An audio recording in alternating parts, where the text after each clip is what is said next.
اشفاق احمد صاحب کہتے ہیں، میرا پہلا بچہ میری گود میں تھا۔ میں ایک باغ میں بیٹھا تھا اور مالی کام کر رہے تھے۔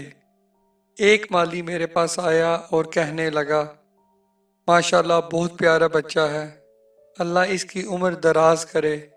میں نے اس سے پوچھا، تمہارے کتنے بچے ہیں؟ وہ کہنے لگا، میرے 8 بچے ہیں۔ جب اس نے 8 بچوں کا ذکر کیا تو میں نے کہا کہ اللہ ان سب کو سلامت رکھے، لیکن میں اپنی محبت کو 8 بچوں میں تقسیم کرنے پہ تیار نہیں ہوں۔ یہ سن کر مالی مسکرایا اور میری طرف چہرہ کر کے کہنے لگا، صاحب جی، محبت تقسیم نہیں کیا کرتے، محبت کو ضرب دیا کرتے ہیں، ضرب دیا کرتے ہیں۔